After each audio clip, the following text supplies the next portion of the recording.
сабактарда, негизги идеологияларда презентация көп роль ойнойт, урматтуу кесиптештер. Эгерде бул видеону көрүп жаткан болсоңуздар, сабактарыңыздарда негизги идеологиялык бөлүктөрдү камтыган презентация түзүүнү сиздерге сунуштаймын.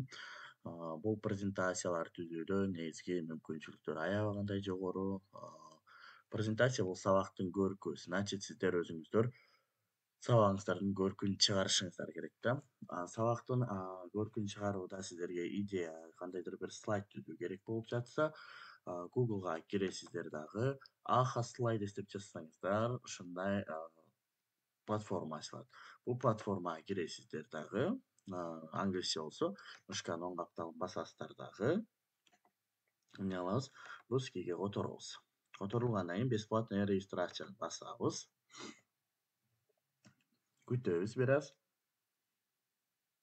Окей. Анан бул жактан emailди жазып, анан кайра кайталап отурбай эле сиздер эмне кылсаңыздар болот? Через Google деген сөздү басып, Google аккаунтубуз менен эле катталып кетсек болот. Аккаунтубузду басабыз бул жактан. Продолжать дейбиз.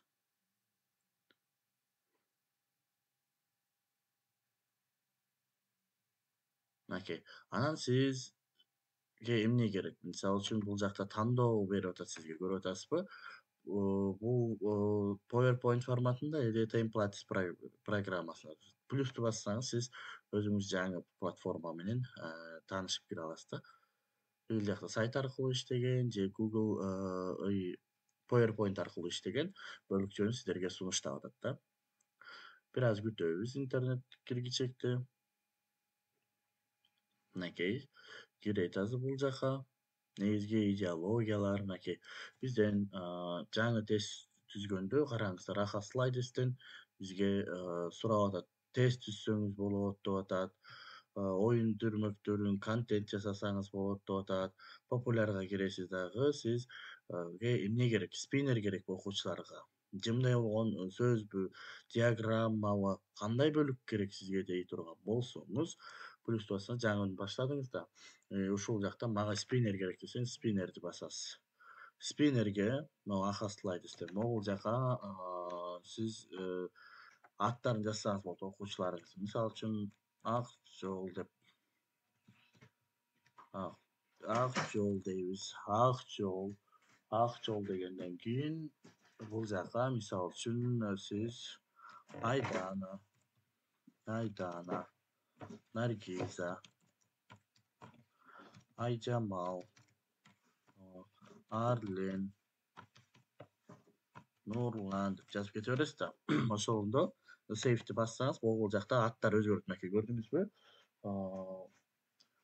Анан муну бассаңыз, сиз окуучуларыңыз менен маалыматтарды ала аласыз да. Тапшырма суроого ушундай кылып сиз слайддарды кураштырсаңыз болот. Үй тапшырмасын суроого, башка бөлүк ак жолдон үй тапшырмасын суроо деген сыяктуу. Андан кийин плюс белгисин басасыз. Плюс белгисин бастыңыз. Мынакей, үй тапшырманы сиз сурадыңыз. Бул азыркы айрыкча жыл мугалимине катышып жаткан мугалимдер ушул слайд менен түзсөңүздөр аябай жакшы да. Экинчи бөлүктү бастыңыз. Сиз эмне кылгыңыз келет? Жөн эле сабак эметем десеңиз, могул жакта мындай диаграммаларды, идеялык бөлүктөр, контент деген жакта мына мондай бассаңыздар, контенттин бөлүктөрү чыгат. Темаңыздарды жазсаңыздар болот, коддорду алып келсеңиз болот. Мисалы үчүн мен жөн гана тема жазам, лист керек десеңиз, мондай листти басасыз дагы. Каалаган сөзүңүздү жаза берсеңиз болот. Мисалы үчүн тема, мисалы үчүн zaman талабы технология деп туруп, мен ошол боюнча өтөмүн десеңиз, бул жака сабактын максаты, могул жактаргачы мына могул жакта өзгөртөсүздөр. Сабактын максаты деген сыяктуу бөлүктөрдү жазып, бул жака сиздер өзүңүздөр жазсаңыздар болот.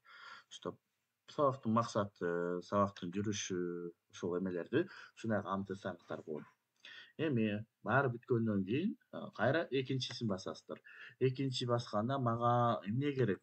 Сабакты түшүндүрүп бергүүгө мага контент керек. Бул жактан контентти басамын.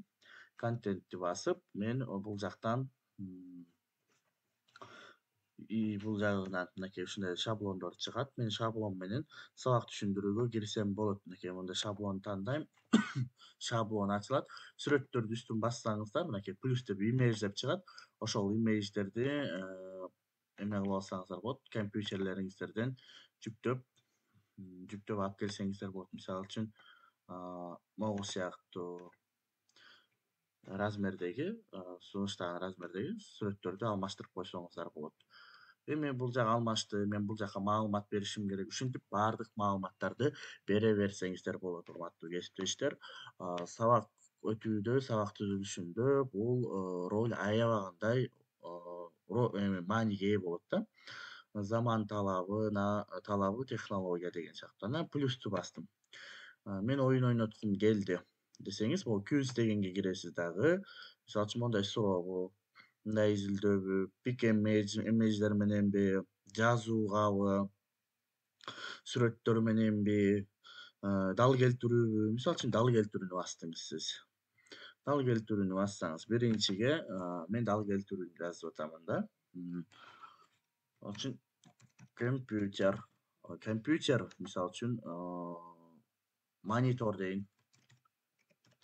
Мониторсуз иштебейт деген сыяктуу.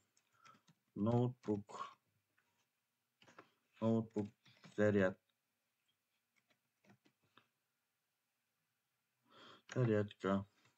принтер, мисалы үчүн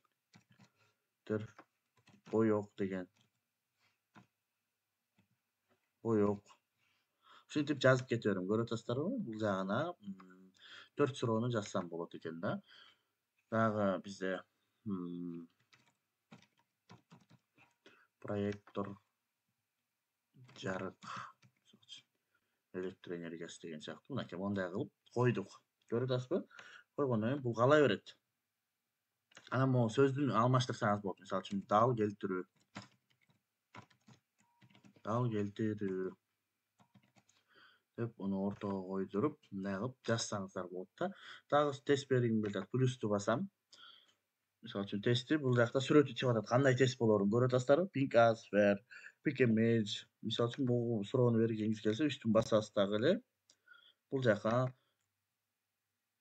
question деген жака сиз сурооңузду жазасыз. Мисалы үчүн жасалма интеллект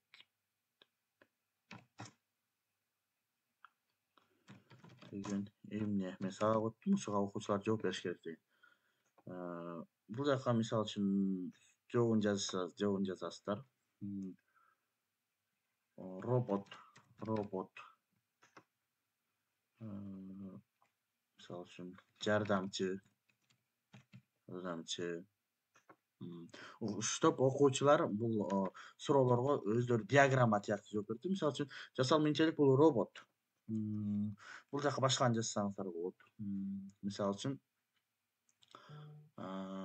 эмне десек болот? Жөн гана компьютер деп койсок болот. Компьютер деп койсоңуздар болот. Билбейм деп жазып койсоңуздар болот. Ушинтип мындай окуучулар диаграмма аркылуу жооп берет. Анан 4-үнчүнү басам десеңиз, могу add плюс деген басып, кийинки суроосуна 4-үнчү кылып койсоңуздар. Плюсту басалы. Кайтарым байланышка дагы ушуларды колдонсоңуз болот. Type answer деген бар. Могу мисалы үчүн correct order деген бар экен. Бул жакты бассаңыздар, бул жактарга жанагындай окуучулар суроолорго диаграмма аркылуу жооп берет. Эгерде бул суроо жакпай кала турган болсо, урматтуу кесиптештер, мышканын оң капталын басасыздар да, бул ашыкча белгилүү болот. Delete деген, удалить деген бар, ошону бассаңыздар, бул жак удалить этилип кетет суроолоруңуздар. Бул баары ашыкча жасалып калган. Удалить этсеңиздер болот. Мынакей меники 6 суроо болду. Дагы плюсту басамын. Мага эмне керек? Дагы эмне керек болсо, бул жактан мен ошо караңыздар. Мындай кылып, мен маалыматтарды кое берем. Мынакей көрдүңүзбү? Дал келтирүүгө, багытына контекст деген бар, мынакей QR код, YouTube деген бар. YouTube'ду басып, мен YouTube'дагы видеону алып келип койсом болот. YouTube'ду бастым. Мисалы үчүн могу жака эмесин текстин алып келишибиз керек. Ошо YouTube'дун ссылкасын алып келишибиз керек. Ал үчүн биз бул жактан YouTube'ga kirебиz. Өзүбүz. Misal үчүn YouTube дейбиz. Сабак даярдап атабыз да. YouTube деп кирип, бул жактан маалыматтарды алып алабыз. Сабактарыңыздарды негизи ушундай бөлүктөр менен өтүшүңүздөр керек. Мага мисал үчүн могу ыр жакты дейли. Дейли кылып атам да. Ыр жаккан үчүн бул жакта мышканы оң капталын басып туруп, копировать URL видео деген бар. Алабыз дагы биз жасап аткан бөлүккө барабыз. И бул жакта YouTube link деп жазылып турат, ошол жака YouTube linkти таштайбыз. Анан бул жака видео даяр болот, көрдүңүзбү? Видео мындай бөлүүлөргө закрыто дейт. Мисалы үчүн ар түрдүү багытта копировать URL картинку и бул жака апарып көрөлү, ачат бекен.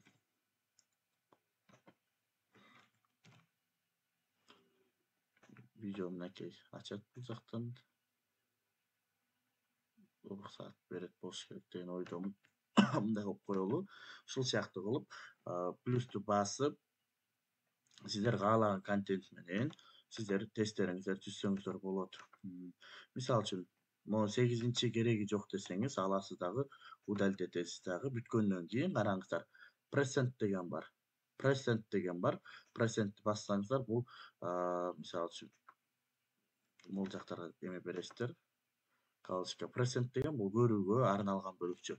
Сиздер окуучуларга айтсаңыздар болот. Окуучулар эмне кыла алат?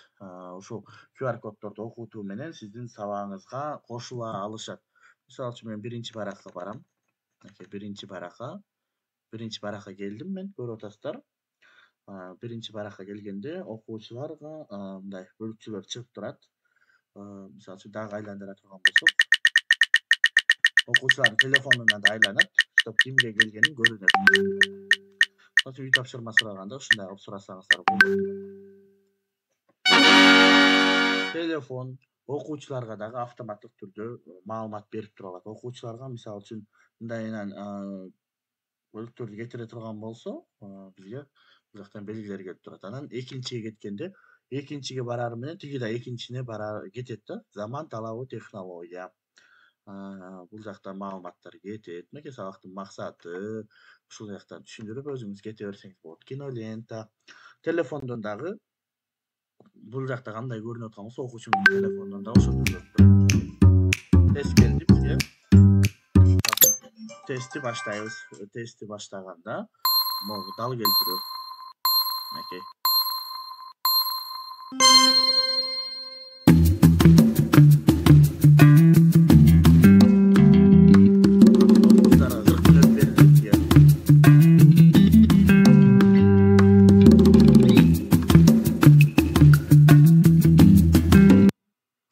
Мисалы үчүн туура жооп бердимби? Карайбыз. Бул жактан туура жооп бергенде аттары чыгып, бүт маалымат келип турат. Бул жактан кетебиз кийинкиге.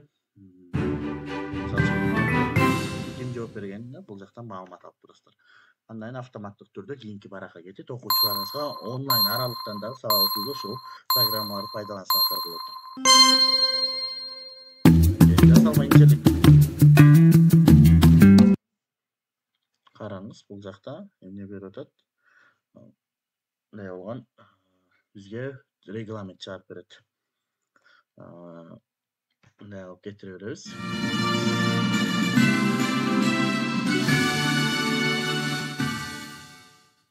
Мындай бул жакта ким лайк басып атат, ким кандай смайлик жиберип атат, канча киши кошулду, ошонун бардыгын көрө аласыздар. Бул жакта мисалы үчүн YouTube'да видео мындай эмелерге берүүлөргө ачылбаптыр, ошон үчүн башка видео жүктөсөңүздөр болот.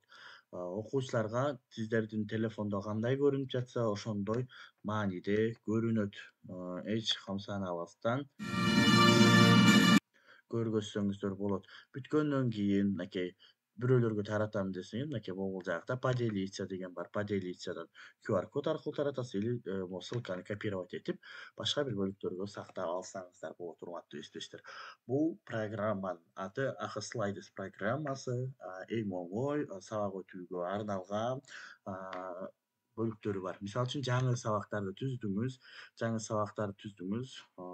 бирок сиз эмне кылган атасыз, даяр шаблондон түзгүңүз келип атса, мынакей могул жактагы титулдук баракчалардан карасаңыздар болот. Мисалы үчүн new folder дегенди басып, атын жазып import дегендер бар. Бул жакта бөлүктөрү бар. Aha Slides'тин өзүнүн ичинде шаблондорунан өзүңүз мынакей education дегенди тандап, сабакка ылайыктуу шаблондорду тандап алсаңыздар болот.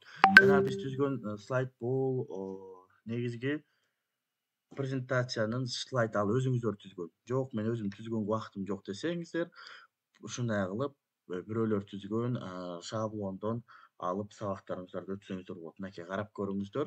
Бул жакта аябагандай шаблондор көп. Өзүңүздөргө жакканын аласыздар. Мага могу жакты дейин. Ичине киремин, басамын, үстүн бир жолу басып, get template дегенди басамын. Эгерде сиздерде бул англисче болуп жаткан болсо, мышканы оң капталын басасыздар да перевести на русский кылып аласыздар. Мисалы үчүн бул 3 суроолук экен, көрдүңүзбү? Өзүңүздөр каалаганын алып жасай бересиздер. Мага бул жаккан жок десеңиз, жаккан жок. Анан сиз түзгөн слайддар мынакей могул жакка түзүп түшө берет, көрдүңүзбү? Үстүнө мынакей канча киши көрдү, канча киши реакция кетирди, баардыгын маалыматтарды алып турсаңыз болот. Бул жакта сиздерге аябагандай көп маалыматтар берилген. Мага мисалы үчүн моундай слайдты алгым келип атат десеңиз, ушу үстүн басып алып ала берсеңиз болот. Сайт англисче, бирок мышканы оң капталын басып биз перевести на русский деп бул жактан бөлүктөрүн алып алабыз.